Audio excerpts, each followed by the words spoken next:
আগের বছরগুলিতে আমরা দেখেছিলাম অনেক ব্যবসায়ীরা কিন্তু উত্তরপ্রদেশ থেকে প্রচুর পরিমাণে আলু নিয়ে এসে বাংলার কোল্ড স্টোরেজগুলিতে লোড করেন, যার ফলে তার পরবর্তী সময়েই বাংলার বাজারগুলিতে কিন্তু আলুর চাহিদা কমে যায় এবং আলুর দাম এসে থাকে তলানিতে।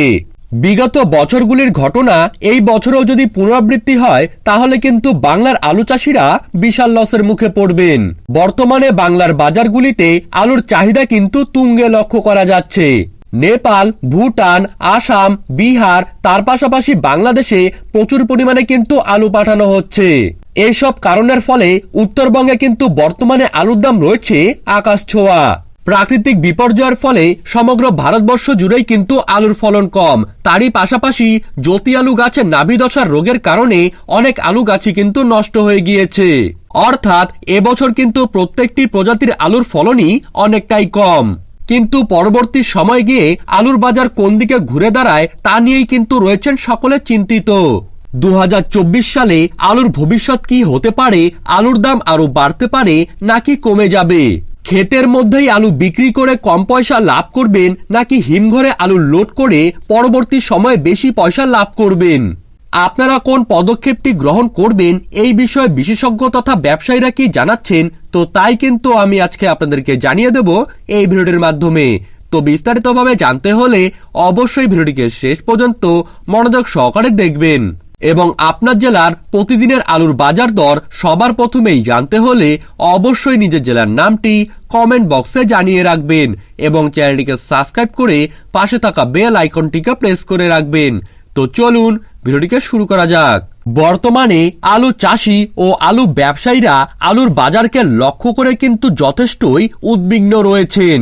2 থেকে 3 বছর ধরে অনেক আলু চাষি তথা ব্যবসায়ীরাই কিন্তু লসের মুখে রয়েছেন। আর এবছর তারা যদি আবারও লসের সম্মুখীন করেন তাহলে কিন্তু সবকিছুই তাদেরকে হারাতে হবে। প্রাকৃতিক বিপর্যয়ের ফলে আলু চাষিদেরকে কিন্তু 2 বার করে আলু চাষ করতে হয়েছে এবং মজুরি বৃদ্ধির ফলে শ্রমিকদেরকে কিন্তু অধিক পরিমাণে পারিশ্রমিক দিতে হয়েছে। এই সবকিছু উপেক্ষা করে প্রচুর টাকা ব্যয় করে বর্তমানে কিন্তু আলু চাষিরা বসে আছেন কিছুটা লাভের আশায়।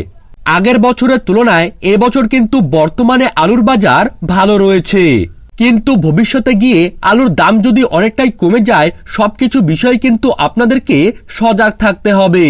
তাই আপনারা নিজেদের 50% আলু বিক্রি করে নিজেদের খরচার পয়সা তুলে নিন এবং আপনি যতটুকু লস সহ্য করতে পারবেন ততটুকু আলুই কিন্তু মজুত করে রাখুন, যাতে করে আপনার দুদিকেই সবকিছু ব্যালেন্স থাকে।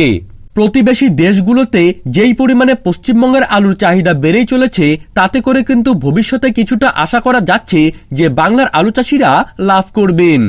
আপনি কোন এলাকায় থাকেন এবং আপনাদের এলাকায় এই বছর আলুর ফলন কেমন হয়েছে তা কিন্তু আপনি অবশ্যই কমেন্ট বক্সে লিখে জানাবেন এবং আপনি কোন জেলার আলুর বাজার দরের খবর জানতে চান তা কিন্তু অবশ্যই নিচে কমেন্ট বক্সে লিখে জানাবেন, যাতে করে আপনার জেলার কোনো খবর বেরিয়ে আসলেই আমরা কিন্তু তা আপনাকে জানিয়ে দেব সবার প্রথমেই।